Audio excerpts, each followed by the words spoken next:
and welcome to healthyhouseplants.com, where we teach you all about gardening in the great indoors. If you'd like to support our show, please use our Amazon affiliate link below.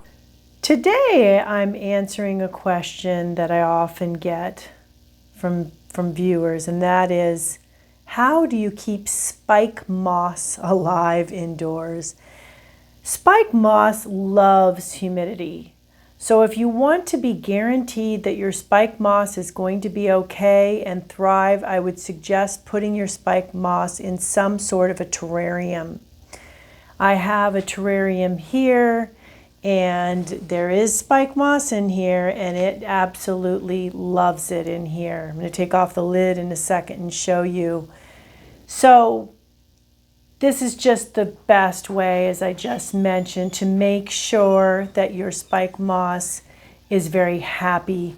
It's really hard in most homes to get this sort of a humidity going on without having, it just would be nearly impossible, really. Unless you live in a really humid climate, then you can grow them without doing this. Otherwise, you're going to need to put them in a terrarium if you really want to make sure, or aquarium situation too, but something where the humidity is kept inside, where you can make sure that the plant doesn't dry out. Dry out in terms of watering, but also just dry out in terms of humidity levels, because they just tend to shrivel up to nothing when the air is too dry. In most homes, air is 45–55% humidity. They really want it higher than that.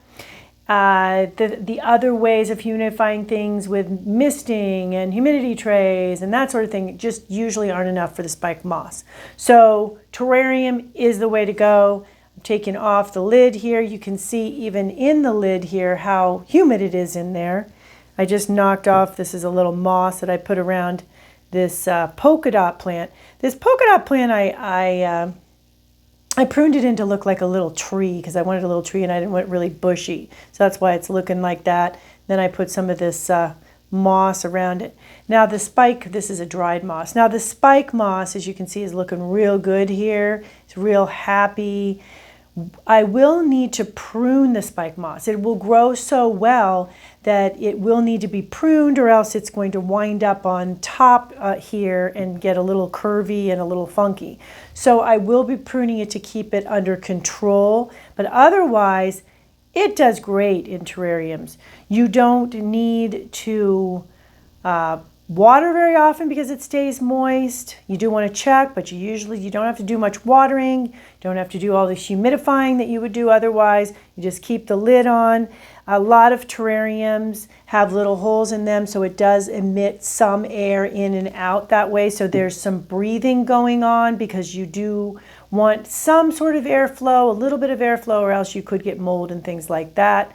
I have a whole terrarium series, as you can see, because this is part of that series. I'm going to add it into the playlist for making a terrarium because this is a great terrarium plant. And I do mention it in another video as well, but just wanted to reiterate this right now because this trying to keep spike moss alive question comes up a lot. So I'm going to put the lid back on, and you can also, before I do that, see the little fairy. She's contemplating things in her fairy house. She's having a really nice time, and I've got some colored glass in there, and it brings all the colors together.